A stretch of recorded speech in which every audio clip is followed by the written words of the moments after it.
Welcome to episode 146, which is the second or third week of an anniversary show that we've been celebrating here at Silver Lining for Learning. We've been in operation for 3 years now. And during the past couple of weeks, we've been bringing back prior guests to the show that have inspired us in the past and will inspire us in the future, and they'll inspire us today. We have with us Maxim Jean-Louis from Contact North in Ontario. Not really. He's actually on a cruise ship right now in the Bahamas, but he'll talk about Contact North in Ontario. And he has a staff of 300 people handling all sorts of distance learning and training initiatives, projects, programs, and a new one right now on AI in education that he's pursuing. He'll talk a bit about that today. He's working with 24 public colleges, 22 public universities, 250 basic skill and literacy centers. His impact is throughout the Ontario province, which is huge. It's the largest province in Ontario. So Contact North has been inspiring people, training people, getting people ramped up and the readiness skills for the 21st century. Maxim, would you like to fill in a little bit more about what Contact North is and what you've done? And previous to that, he was at Athabasca University in the western part of Canada, which is a big distance learning arm of the Canadian government. But you want to fill in the gaps there, Maxim? Absolutely, Kurt. And you've done a very thorough job in describing what we do. I think the geography lesson is that Ontario is not only the largest province, but of the 13 million Ontarians, there are 4 million in small, rural, and remote communities, 1,500 such communities. And that's where our job is, to enable residents in those small and remote communities to access education and training using online education without having to leave their communities. That's really what we are about for the underserved, for the marginalized Ontarians. And of course, COVID-19 catapulted all of us online, which meant that those residents could not come to our centers that are spread around the province and worked mostly on, and were servicing them mostly online. And what we are finding now moving forward is that there are some that are coming back to using the centers. There are some that are not coming back. So we need to kind of take a bit of a hybrid approach to be able to serve those students in any which way we can. Good. I should remind you that every year we get about 1.7 million requests for services that we handle every single year. Sorry, I just lost my earphone.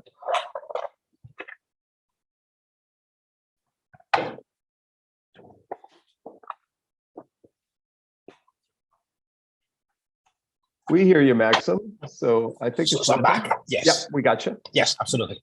Thank you. So that's what we do. And of course, the AI initiatives that we are undertaking are making it possible for us to not only be able to serve students, but to be very much in a way that it can be personalized. They can use it very much as an app. They can use it in a very quick and very direct way.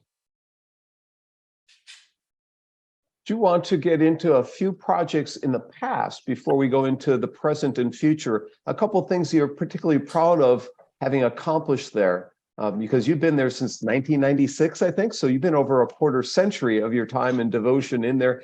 And I know I've participated in a couple of, and you might mention this, a couple of free webinars that you're doing for people around the world to get them ramped up during COVID. And those training initiatives were huge. It's servicing not just the province of Ontario, but countries around the world. Yes, indeed. We have now held over 100 and some webinars, and with very large participation. And in fact, you still hold the record in terms of the number of participants and registration in one webinar, in the hundreds. And, I paid people off. No, you did a very, very fine job. What we are finding, which is fascinating, is that now there is an amazing interest in the whole AI in those webinars. We just had one last week, and we had close to 600 registrants from all over the world. You can imagine. So people seem to have this appetite to understand how to apply it beyond just being worried about assessments and plagiarism and so on. And so those webinars, we are going to continue them on an ongoing, that is, as we do not even, we're going to scale them up in many ways. I'm assuming that last one was on AI in education, that you had 600 people. Was that right? Exactly. And it was fascinating to see the kinds of questions being asked and the level of interest that is. So what is your website? I heard you're putting an initiative together for AI in education. What kinds of things have you done or do you plan to do? Well, we're doing everything from that is helping people reflect beyond the obvious. The obvious is, well, there is an assessment issue, there's a plagiarism issue, and so on. But more wanting to look at, example, a student now can literally go to ChatGPT and say, could you develop this particular mini course for me? That's what I'm looking to learn as far as skill set. And as you know, it can develop a pretty good course with objectives and everything else. And then you could ask, well, can you put me through the course? And you can do a pretty good job doing that as well. I think we are moving into what I would call this education with one's own digital assistant era, where it's going to happen no matter what, for good or for bad. Young's going to jump in with a question for you. Young? Sure. Actually, Zhao, before, can I have a quick comment? Sorry, because this follows completely from what Maxim just said, so I thought I'd just jump in. So this is yesterday, we've been sort of having similar discussions about AI. So one of my colleagues sent me this note, and I'm going to like read it verbatim. And so his son is a senior in Chapman University and studying film, and he had a chemistry class. And 30 days ago, in fact, his dad was the one who told him about ChatGPT. And just yesterday, his son called him and told him that he had aced his chemistry test. And the way he did it was he fed all the study points that the teacher had given and the curriculum into ChatGPT through small segments and said, now ask me questions about it. And so ChatGPT then summarized what the teacher had told them, the study points, but then started asking all kinds of questions at different levels of complexity to test his knowledge. So he sort of used this as exactly as you said, as a tutor. So it changes I think I love that example because too much of the discussion has been around plagiarism, which to me is more an issue of an alignment problem of what we are asking of our students, that if an AI can do it, then maybe we shouldn't be asking that of our students. Maybe that is not a good measure of understanding.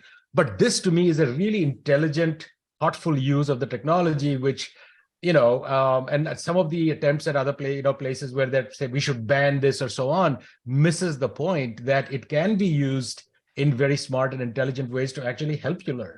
So anyway, I just thought that was just along the lines of what you had said. And I just got this note yesterday, so it seemed very appropriate to mention that.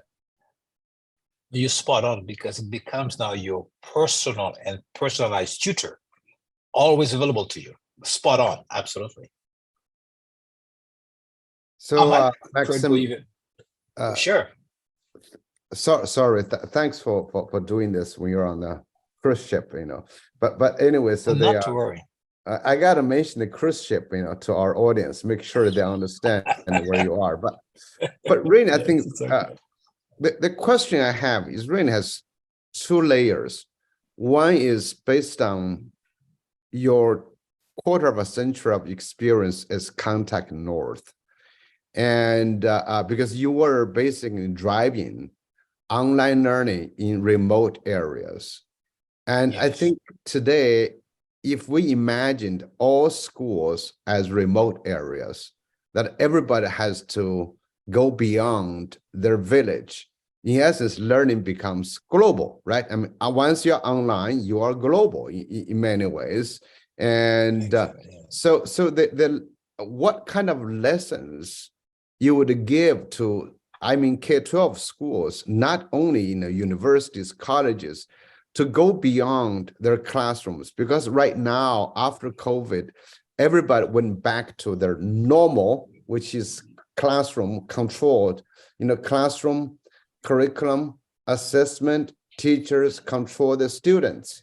But now you've done that, go beyond. So what lessons you would give? That's layer one. Layer two is when we're talking about AI, and then I've been using Chris's message called Become IA, Intelligent Assistant.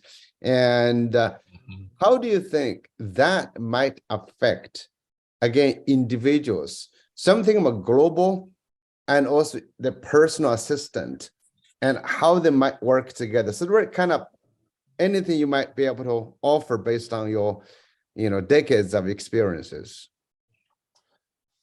Let me give it a try. Very, very thoughtful question. With respect to what we can learn from a global perspective, in some ways, it's relatively, if you like, personal, in that what we've observed is the students who actually are managing to be successful in that mode year after year, regardless of their, if you like, life circumstances, their locations and everything else, are, as oddly enough, students who actually start the course. The single biggest challenge, if you like, if you're doing this kind of way of accessing education online, is to get going. It becomes that much more challenging because the students is surrounded by distractions. Because in a class, you put them in a box, while at home, you put them in a box where there are distractions everywhere. The second one I've noticed over the years, interestingly enough, has been how does one make it relevant to their current circumstances? Whether you are in a small village of 500 indigenous in the northwest part of Ontario, where there is no road, only you fly in, that is, you have to make that chemistry course or that geography course somewhat relevant. So that becomes how you make, in a global setting, the relevancy of the particular circumstances. That is absolutely critical. And the third one really has to do with the basic, do they have the internet or the link or the tools to actually do so? So those three things, it seems to me, oddly enough, have come back over and over and over, regardless of the circumstances. Now, moving forward, to me, the thing that I am noticing, particularly with respect to the whole digital assistance and so on, is there are such differences in the digital fluency of students. That is, it's mind-boggling to see how wide it is.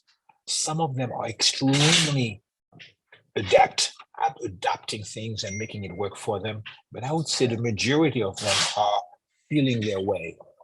So if we're going to move forward that way from the AI to the IA, we better help students self-assess their digital skills and also find ways to improve them. These are very basic lessons, but they hold true. Absolutely. Yes. So I'd like to build on what we're talking about, and I'm thinking about my memories of both your prior episode on Silver Lining for Learning and also just my knowledge about Contact North. There's a couple things that you do that I think are unusual for a provider of online learning. And you can correct me as I go along. Sure. One of them is that you, in the 4 million rural that you talked about, a substantial number of them are really rural. I mean, really, really rural, as you said, and also indigenous, which means that they have languages and cultures that they rightly want to have respected and may want to preserve. And the other is that your Contact North is kind of a broker between those students with needs that are different than the typical university population and the universities that serve Ontario, and that's an interesting dance because you've got Yes. two types of clients that you have to align. Yes. Has that changed in the last 3 years in ways because of the pandemic or because of other kinds of advances that have occurred? Chris, it's interesting because you just touched on what really defines contact, not those two things. You're absolutely spot on. I'll start with the second one. It hasn't changed. We are still, if you like, a bit of the matchmaker between the students with special circumstances, special needs, and those providers, whether they be colleges, universities, or institutes. But the thing I found particularly interesting, if you can picture, let's say, a particular online learning center, let's say in Kapuskasing, at that Kapuskasing center, we, in fact, represent all 24 colleges and all 24 universities. It's a kind of a no competing, if you like, territory where we look for what is best, what means the students' needs, whether it be from this college right next door, whether it be from the university, which is a day away. So the cooperation that happens on site at every one of those centers, to me, it's unique in the world. No compete clause, if you like, between 24 colleges and 22 universities, almost unheard of. And moving on back to, again, the question of the broker, that is, we are finding that institutions are no longer using us to be the bridge in terms of helping students get on a Adobe Connect platform or get on other platforms, because every university and college has their own platform. So now we have to focus a lot more on recruiting and bringing more students to participate, as opposed to, if you like, organizing video conferencing classes between groups of students.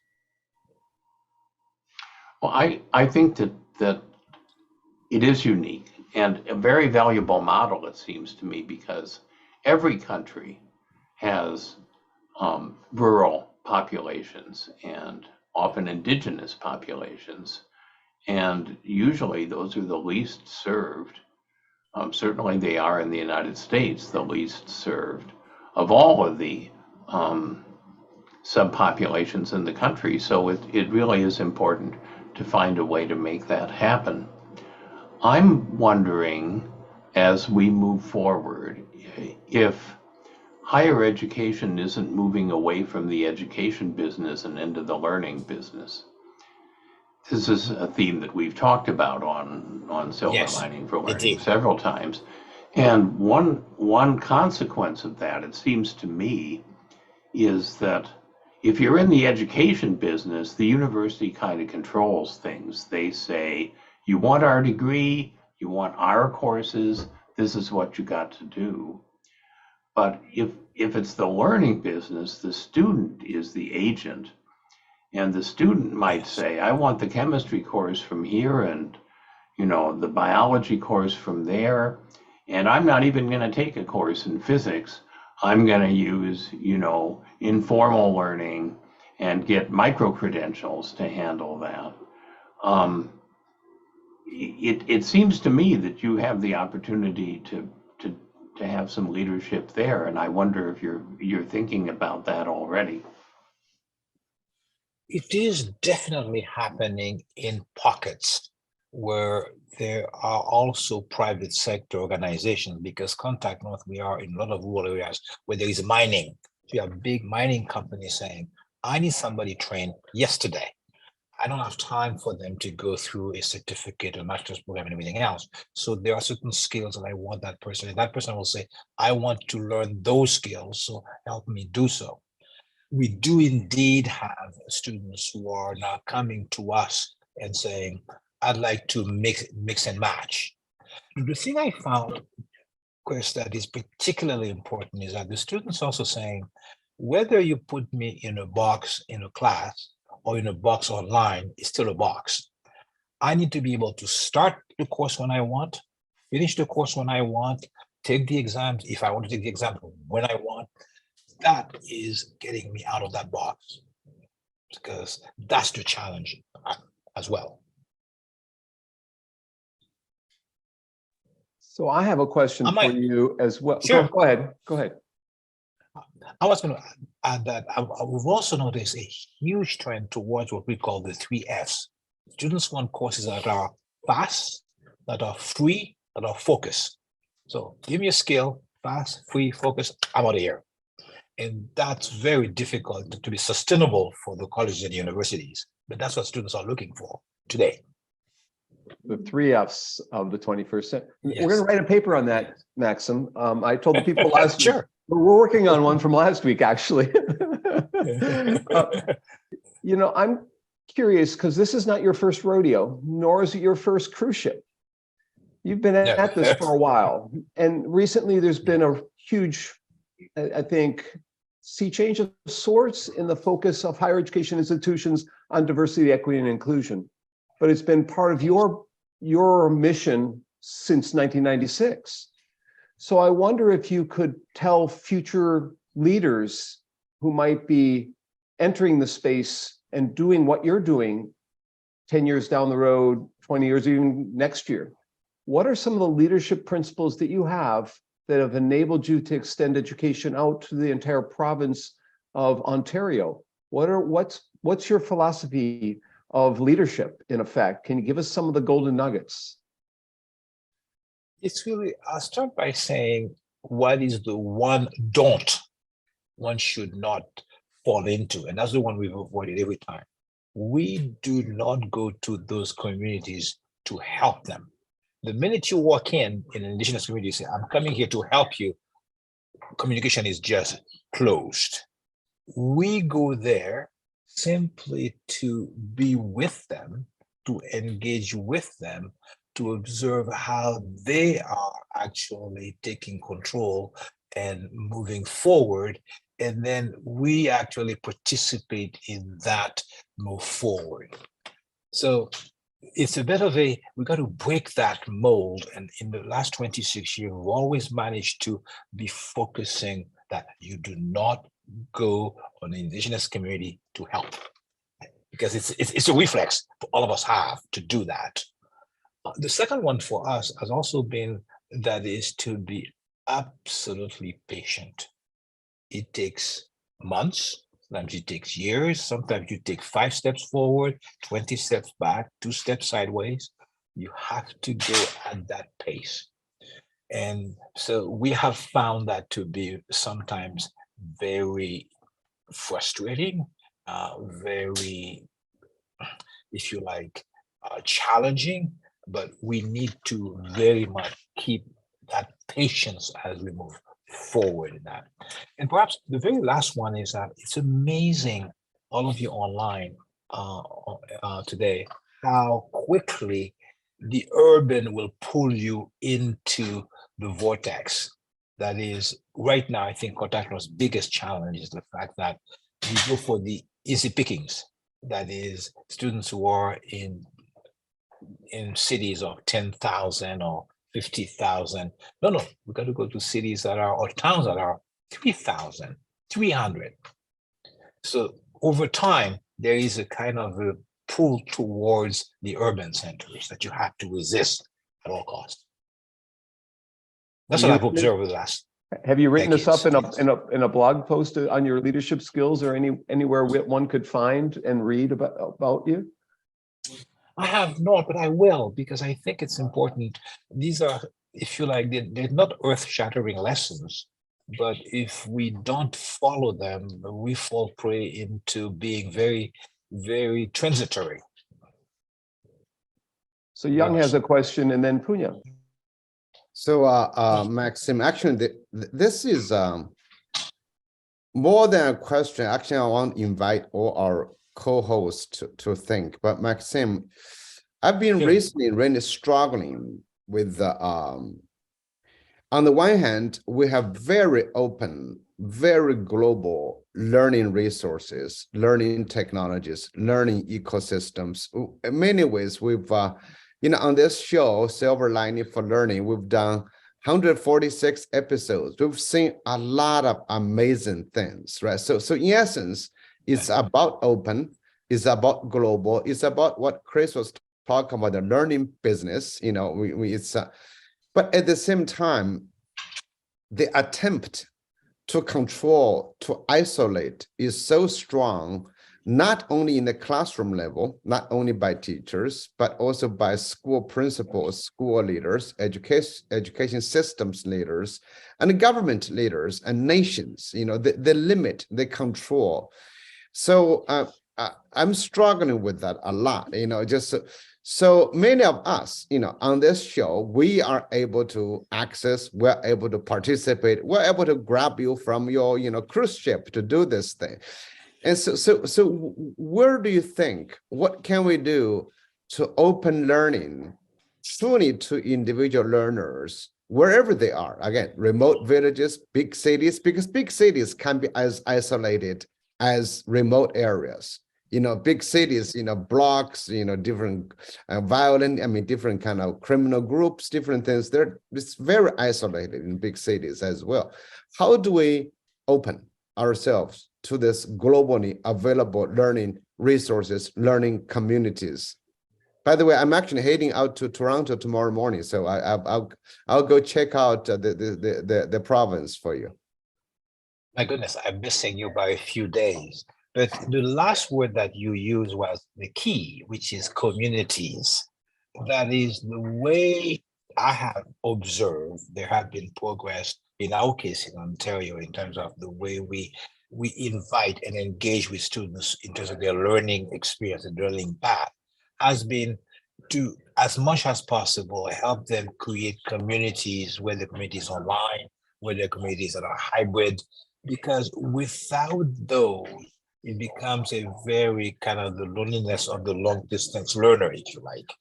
And that's an old age, if you like, comment, but it still holds. So creating, engaging, and letting them create their communities and supporting that, to me, it's not easy, but where that has happened, it has been phenomenal in the energy, in the diversity, and in, feel like, in the success of these students. So that's what I've observed. So you had the last word that you said, communities. Yes.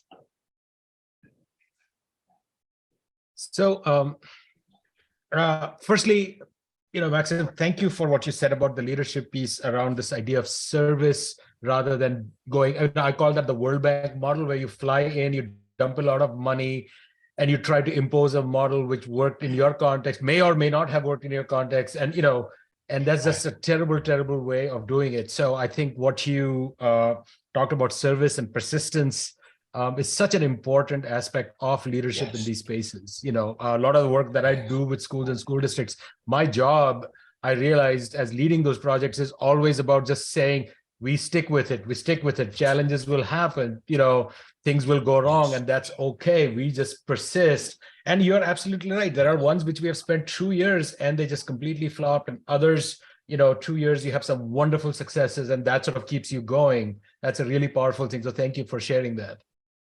Absolutely. No, persistence so there's a key. question. Yeah, absolutely. Go ahead. So here's a question from a longtime listener, viewer, Bob Nelson. I have a question after that, but let me get his question in first, because they're, you know, listening to us online. So you talked about this learner transcript, and, you know, this, you know, that what was the 3 fast, free, you know, how are these transcripts to be validated? Focus. Thank you. How are those to be validated? Because, as Chris said, you know, if you move from education to learning, so it's a certification and all the paper part of it, which gives a rubber stamp saying that you have indeed achieved X or Y. How are you thinking about these currently? Let me put the context in this way.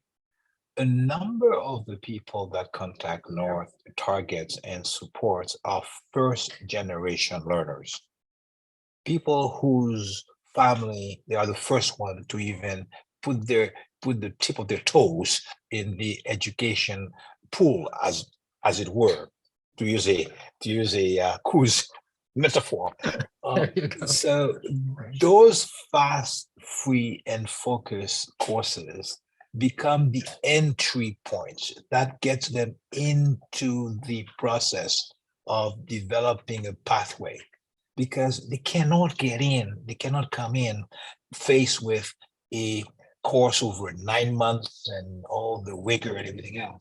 But if they can somehow have a bit of a taster, a bit of an entry point, and finish that in 3 or 4 weeks, then what we do is that we help them move from that to a study options, to a learning path, which gradually moves into courses, certificates, and everything else. Mhm. So it's a bit of a way of bringing them in and then helping them move up and add on to a skill that can be credentialized and recognized. Mhm. Yes. Excellent. Thank you. So, Chris, I'm going to shift the conversation a bit in a different direction. So if you want to go ahead first with your question, if it's along the same lines. No, go ahead and shift Is it. that okay? All right. So, one of the things that, we are celebrating 3 years of doing this. And I have said this before, Wonderful. I can't believe that we've been doing this for 3 years. But here we are, right? So one of the things that we wanted to talk about in this episode was sort of the future, not just of Silver Lining for Learning, which can go on or not, that's immaterial, but rather of education broadly. And given your experience, in this space for this long, particularly in the ways that you have done it, I was wondering if you could talk a little bit about what you see are sort of positives that are going to be coming in the next few years. I mean, we call this show Silver Lining for Learning, thinking that the pandemic would shift our thinking. It did to a certain extent, but as Zhao said in the beginning, we are sort of trying to go back to existing practices, as if they were great in the first place. And second, what are some of the biggest concerns that you have as you look forward to the next few years? And we are sort of at the halfway mark of the show, so I thought it might be a good transition to think about sort of the future, the positives, as well as the concerns that we should be thinking about, whether technological, social, whatever it may be that you see coming up. Why don't I start with the negative and I'll close with the positive? That's easier to do it that way. There's the concern. For sure. There are two concerns that we wrestle with at Contact North. One, which is because of the current skills deficit in our province, in our country, and also in North America, whereby education, as far as the funders are concerned, is to get a skill, end of story, and get a job. I have a fundamental concern with that because there is a whole array of people who just want to learn something for whatever reasons that they want to do so. I know lifelong learning is an old term and everything else, but we are becoming so, if you like, practical in terms of it is very geared towards skills. And what happens is that because we lose the humanities totally. I mean, I've never seen a movement so much too far away from humanities. When students come to us and they say, well, help me find a course online or program, it is rarely to say to me, let me find a course in terms of Shakespeare or in terms of sociology. It is mostly social work.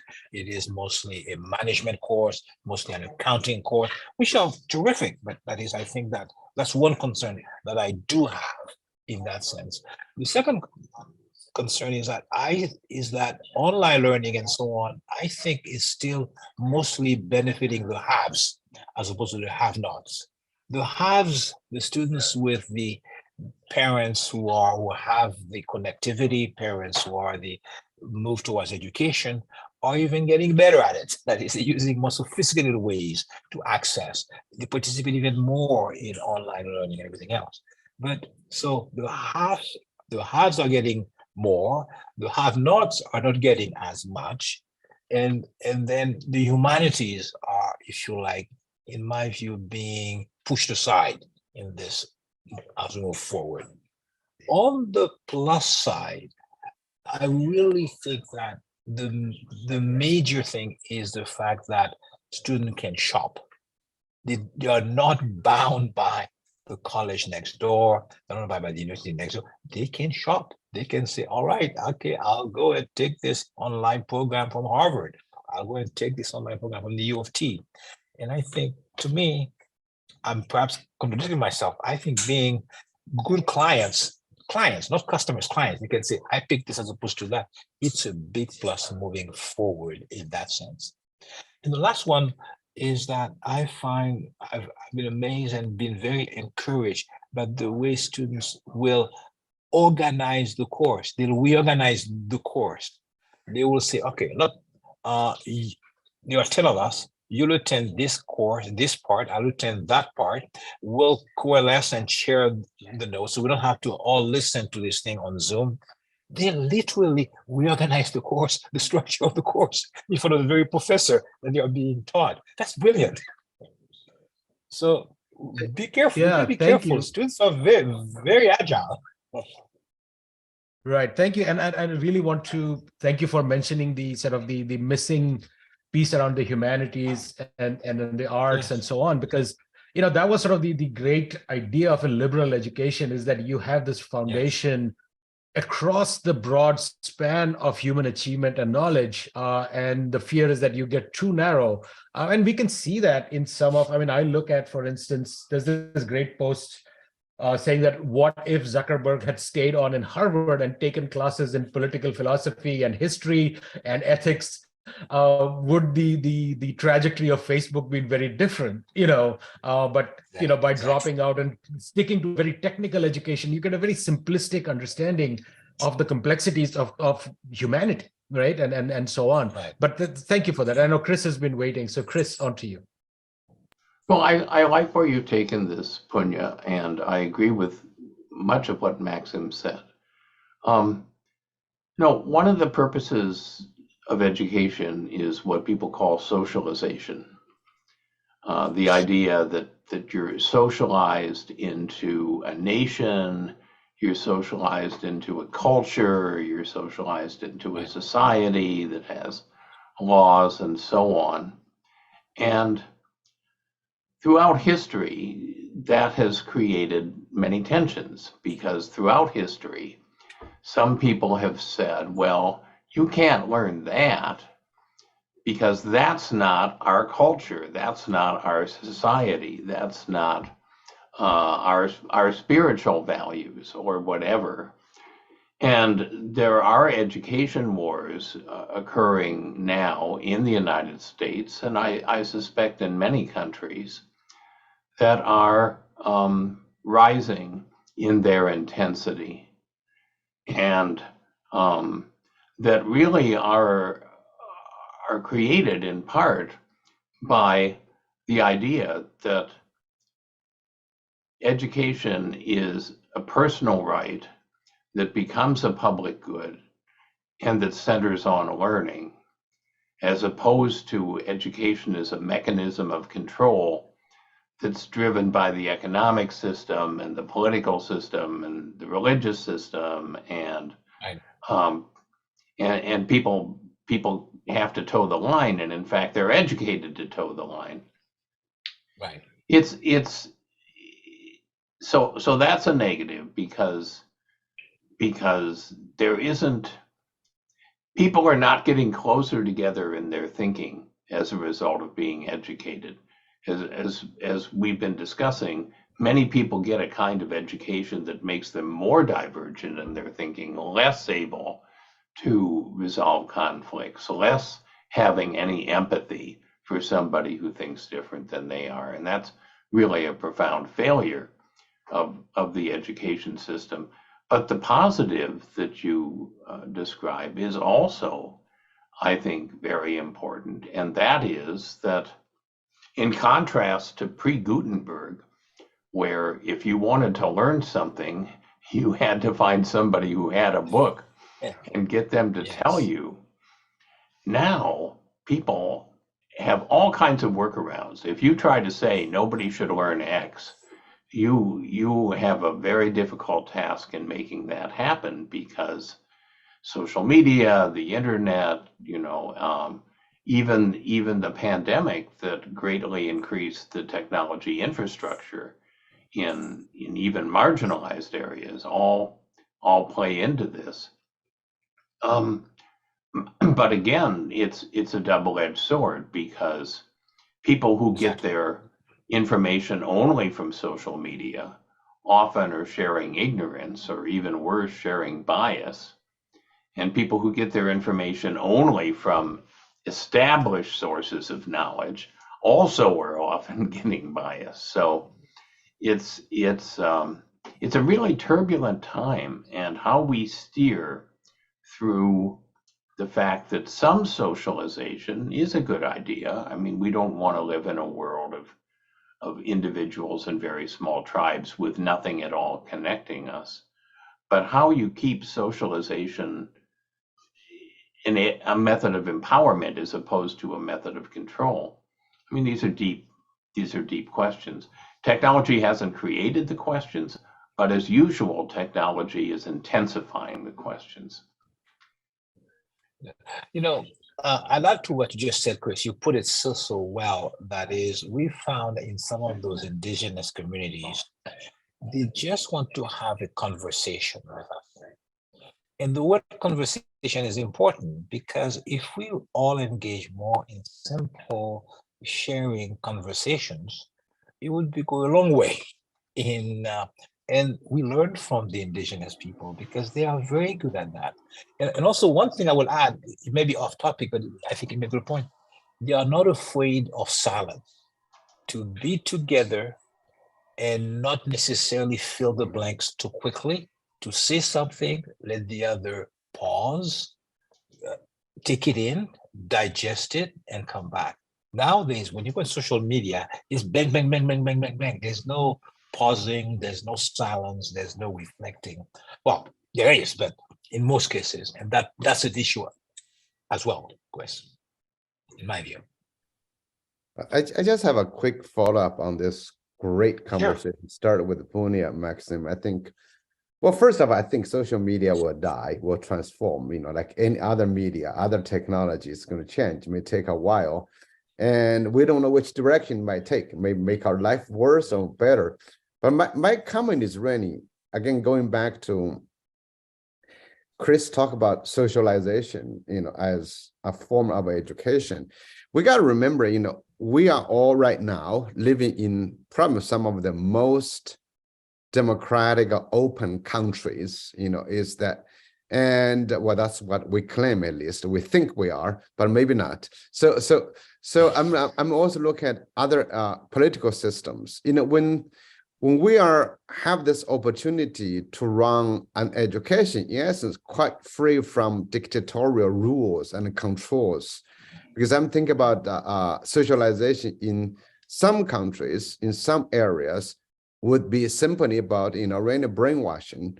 And so how can technology or technology-driven courses, education, move on to add that kind of social values or different content to other countries? This is way bigger than what we talk about contact north, what we talk about one area, another area, because I'm thinking about the humanity, because as you know, right now, like Chris was saying, it's turbulent times. That's from a nice way to say it's more than turbulent.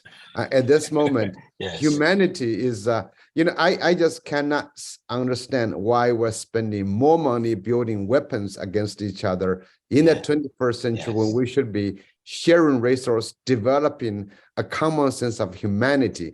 So any comments you guys give can be nice, or if you don't, that's just treat that as a random, kind of emotion-driven thought. Okay. No, this is a very thoughtful comment. I'll add one thing. I mean, just a little point which intrigues me. Everywhere in the world, we have universities using online for students, let's say, to take courses in introductory psychology, for example. Imagine it should be so easy to have in those courses, to have some kind of the links where you have, whether it's a student from Taiwan, or a student from Toronto, or a student from the US, taking that similar course and conversing. I am aware of very few instances where we use online, we use those kinds of ways to create the quote university, remember, university, universe, in terms of the interaction. And I share your views that it's really sad the world has come to what it has come today. But I'm still optimistic that something will change the course. But so far, I'm only cautiously optimistic. So I've got a little change in the focus here, if that's okay. Sure. You were on the show a couple of years ago, maybe almost 3, in fact. You were one of the earlier shows. Yes. And I Right. believe you made a comment that you wanted to expand the footprint of Contact North to beyond the province of Ontario. So a 2-part question. Yes. You know, looking ahead, this is a show we're going to look ahead maybe the last 10 or 15 minutes here and to what the future of education might be. If you were to go to the Canadian government and you have probably, what types of things would you like to get more support for doing in the next 5 years? What is on your wish list, in effect? On the wish list of things that you think might happen. So what do you perceive as really firm possibilities and the support might be there from the government? And what do you see as things that are a little more far out there that you might not have such support, but you would like to do? And that is both within the province of Ontario, as well as when you talk about expanding the footprint. So it's a 2-part question. What are the things in the near term for Contact North that you think might happen with sufficient support, resources, funding, partnerships that you might have that maybe? What I'm asking for is, what's your secrets? We always want to know what we're at the Silver Line for Learning. We're the first, we want to get the secret, gossips, and all that. But what are other things that people might not have heard you talk about that have been in your brain, you've been percolating for a while, you've not proposed to anybody, but you would like to see happen nonetheless? Well, let me mention a couple of things. One, which is not a secret because it's really in the open, is that we are celebrating, as we speak today, also a 3rd year where the province of British Columbia, which is way in the western part of Canada, came to us and said, we'd like you to help us replicate Contact North in Northwest BC. And as we speak today, we have 22 communities with 1,500 students, 1,200 students taking 5,000 courses in BC. So picture that if you were in the US, you go way to the West Coast and have, while you are based, let's say, in New York. So we do have, if you like, a footprint, but it's a footprint that is not Contact, it's called Contact North BC. But the approach we take is that we are not expanding Contact North as much as we are helping other jurisdictions bring together experiments similar to ours. They've hired us to administer and lead that for the last 3 years, and we may do it for a couple of years, but ultimately we want those jurisdictions to own and run their own Contact North. If you can picture kind of a series of initiatives across the northern band of Canada, the same way you have in the US, that would be wonderful to me. So it's I like to emphasize that it is not, if you like, we expand as much as every community, every province, or every state will expand into a similar, and then we become a bit of a network across the country. That's my vision, and it's happening, which is really exciting. Not because I made it happen, because they are taking on their own initiative in British Columbia, in Manitoba. They are interested in talking to us, and we'll be the facilitator for a while.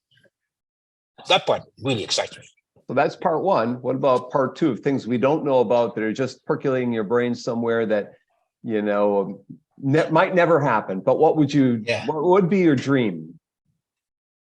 I have two very odd interests. One, when I was last time I was in Argentina, the government there called me in and they said, look, we have a program what we call Almost There in Spanish. What do you mean almost there? He said, we did an analysis of so many Argentinians who are within 3 courses of finishing a degree or finishing a certificate, and who are very successful in their job and so on. So I'd like Ontario to look at, it could be millions of people, hardworking, successful, who are within those few courses. How do we have a program targeting them? Not easy to get them to actually commit because they're already successful without those last 3 or 4 or the last mile. The second one, colleagues around this table, is we have the single biggest old age, if you like, wave coming in Canada and in North America. So many baby boomers like us are retiring and want to learn. They want to do something else. This is a huge population, almost bigger than the actual student population. I'd like to see us target that. And we cannot be so focused as saying they are targeting to get skills, to get jobs. They already had jobs. They already retired. They're already doing well. So the almost there group and the already there group, I want to help them both in an odd way. But that's kind of my own pet ideas, if you like, Kurt. So in YouTube, Lydia and Dante have been talking about a number of things that you've mentioned and are very appreciative. But the last thing that Lydia wrote, she loves the notion of enabling others rather than replicating. And Kira, yeah, our guest last week, one of the guests from last week also talked about enablers or ingredients and all that. Yeah. So it's a theme that over the past couple of weeks, what can we help people, with a different magic sauce with the ingredients that we put in or the enablers that we put in place, whether they're resource enablers or policy enablers or something else. So I just want to pick up on that theme. Does anyone else have a comment here or a question? Just a quick comment. I think you're making a very important point about people are living longer, even with the pandemic, through advances in medicine. Many people are keeping a lot of cognitive activity into their 80s or beyond. Right. And they want to do something with it. They don't want to just retire by sitting in a lounge chair and, vegetating. And of course, especially in a digital world, you can do something about it. You can be civically active without leaving your house. You can be making a difference in tutoring others or participating in some way in the learning ecosystem without leaving your house and so on. Yes. And it is a shame that education is not looking at that as an opportunity, especially because it's an opportunity where the learner is really driving things and where nobody is very concerned that they all have to take STEM courses so in their 80s they can go out and get an engineering job. I think, Chris, the challenge we have is that it is not a politically smart thing to do. Let me explain, because this also is the population that has means, that is seen as having, if you like, enjoying that. So if you are a governor, if you are a minister, to convince the population we're going to invest this into that already, well, it's tricky, but it's important to do it nevertheless. So that's the challenge, I think. So we've got a hard stop in 5 minutes, and so we just have a couple of questions or things we'll raise here. So Young will jump in first. So Chris, again, Maxim, you're talking about doing something after retirement. There's tremendous need of consulting, supporting. I'm imagining how many retired native English speakers there are and how many English language learners would love to have access to that. It's something very simple. But I just want to share a simple story. I was in Vegas yesterday. I rode a Uber, and the driver came out of Egypt, and he was talking about his Amazon business.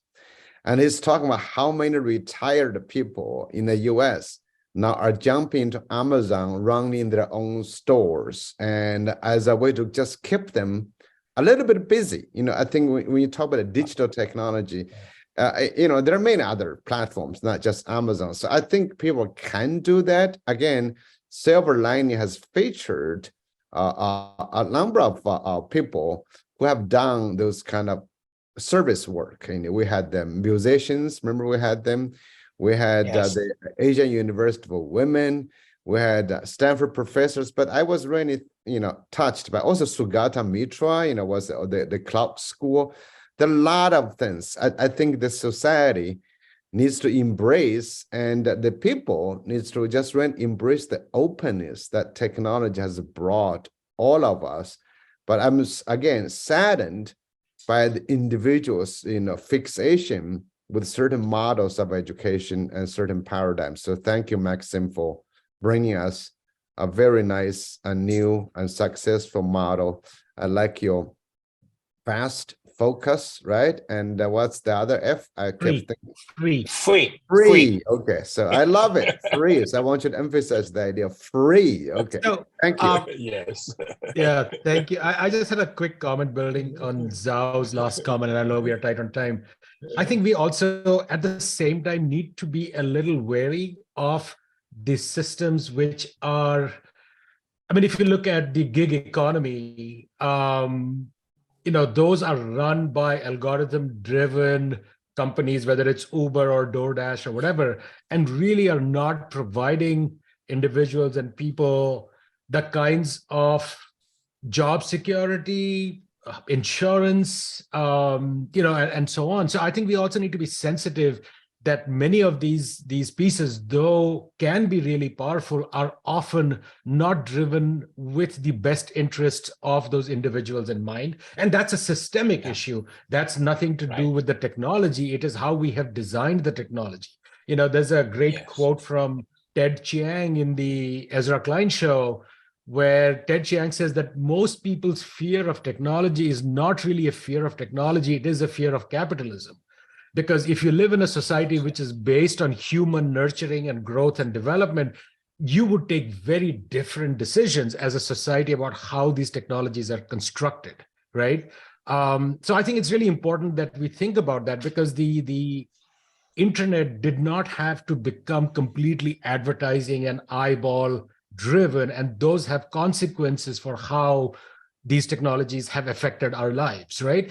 And that's not necessarily the only model. And I think that we need to be sort of thoughtful and careful as we are going into the future, thinking about these things, because they are deeper and often more invisible to us because they are systemic in nature. And those structures are often, we just take them for granted, and they don't have to be the way we sometimes see them as being. I think just an important caveat for us to keep in mind. So I guess we're coming near the end of this episode. We have about 30 seconds left. Maxim, would you like to have a final word here? Well, I'd like to praise you, Kurt, and your colleagues online, because 3 years, it's a milestone. And that is, you are persistent, you are insightful, but most importantly, you let the conversation happen.